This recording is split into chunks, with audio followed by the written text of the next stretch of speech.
안녕하십니까. 맥체인 성경 읽기 사무엘상 10장, 로마서 8장, 예레미야 47장, 시편 23편, 24편, 첫 번째 사무엘상 10장, 하나님의 기름 부으심과 백성의 반응. 본문 이에 도움이 되는 배경과 맥락을 소개합니다. 사무엘상 10장은 사울이 사무엘에게 기름 부음을 받고 이스라엘의 첫 번째 왕으로 세워지는 장면을 중심으로 전개됩니다. 사무엘은 여호와께서 내게 기름을 부으사 그의 기업의 지도자로 삼지 아니하셨느냐라고 선포합니다. 이어지는 징조들은 사울이 실제로 하나님의 인도하심 아래 있음을 보여주는 표적들입니다. 백성들은 믹마스와 길갈 사이에 모였고 그 자리에서 사울이 왕으로 공포되지만 일부는 그를 멸시하기도 했습니다. 이 장은 하나님의 주권과 인간의 반응이 함께 드러나는 본문입니다. 본문의 중요 구절을 소개합니다. 사무엘상 10장 8절 9절. 너는 나보다 앞서 길갈로 내려가라. 내가 네게로 내려가서 번제와 화목제를 드리리니 내가 네게 가서 내가 행할 것을 가르칠 때까지 7일 동안 기다리라. 그가 사무엘에게서 떠나려고 몸을 돌이킬 때 하나님이 새 마음을 주셨고 그날 그 징조도 다 응하니라.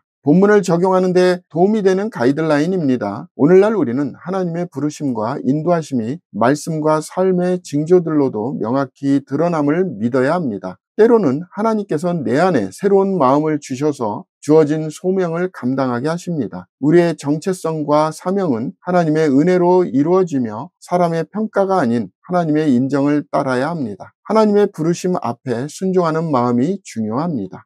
두 번째, 로마서 8장, 성령 안에서 누리는 자유와 소망. 본문 이에 도움이 되는 배경과 맥락을 소개합니다. 로마서 8장은 바울 서신 중 가장 위대한 복음의 선언으로 여겨집니다. 그러므로 이제 그리스도 예수 안에 있는 자에게는 결코 정죄함이 없나니로 시작하며 성령께서 믿는 자를 자유하게 하시고 죄의 법을 따라 살던 삶을 끊고 새 생명 가운데 살게 하심을 강조합니다. 이 장은 또한 장차 받을 영광과 창조세계의 회복 그리고 성령의 중보와 하나님의 사랑이 절대적으로 우리를 지키심을 선언합니다. 특히 누가 우리를 그리스도의 사랑에서 끊으리요 라는 말씀은 확신의 클라이막스를 이룹니다. 본문의 중요 구절을 소개합니다. 로마서 8장 1절 2절. 그러므로 이제 그리스도 예수 안에 있는 자에게는 결코 정죄함이 없나니 이는 그리스도 예수 안에 있는 생명의 성령의 법이 죄와 사망의 법에서 너를 해방하였음이라.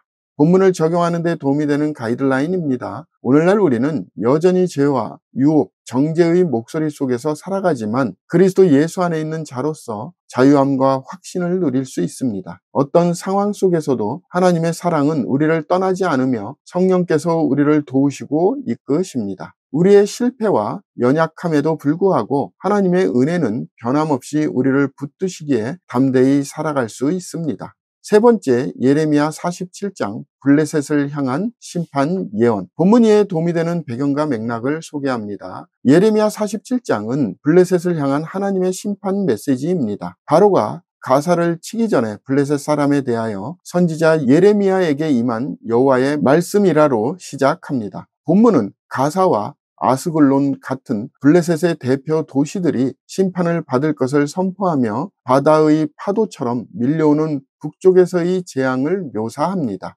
여호와의 칼이여 내가 언제까지 쉬지 않겠느냐는 외침은 인간의 고통과 심판의 무게를 표현하지만 동시에 그 심판이 하나님의 정하신 목적에 따라 임함을 나타냅니다. 본문의 중요 구절을 소개합니다. 예레미야 47장 6절. 오라 여호와의 칼이여 내가 언제까지 쉬지 않겠느냐 내 칼집에 들어가서 가만히 쉴지어다. 본문을 적용하는 데 도움이 되는 가이드라인입니다. 오늘날 우리는 세상의 악과 권세가 영원히 지속될 것처럼 보일 때에도 하나님의 공의는 반드시 실현된다는 사실을 기억해야 합니다. 하나님은 오래 참으시지만 때가 되면 그분의 정의가 이루어지고 그의 백성을 위한 보호와 간섭이 드러납니다. 그러므로 불의한 세상에서도 하나님의 뜻을 신뢰하며 살아가는 삶이 필요합니다. 오늘의 마지막 본문 시편 23편 24편 목자이신 주님과 영광의 왕. 본문 이에 도움이 되는 배경과 맥락을 소개합니다. 시편 23편은 성경에서 가장 사랑받는 시편 중 하나로 다윗이 여호와를 나의 목자로 고백하며 그분의 인도하심과 보호하심을 노래합니다. 양과 목자의 비유, 사망의 음침한 골짜기, 상을 베푸심 등 모든 이미지가 하나님의 인격적인 돌보심을 표현합니다. 시편 24편은 성전에 들어가는 자의 자격과 영광의 왕에 대한 찬양입니다. 이는 다윗이 하나님의 임재를 상징하는 언약궤를 예루살렘에 드리던 역사적 배경과 관련됩니다. 두 시편은 구속자 되시는 하나님과 통치자 되신 하나님의 균형을 보여줍니다. 본문의 중요 구절을 소개합니다. 시편 23편 1절 2절. 다윗의 시. 여호와는 나의 목자시니 내게 부족함이 없으리로다. 그가 나를 푸른 풀밭에 누이시며 쉴 만한 물가로 인도하시는 도다.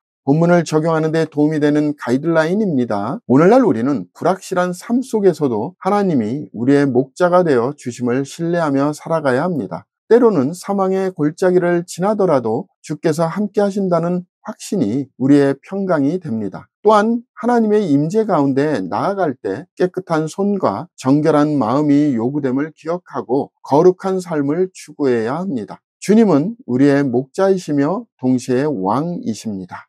감사합니다.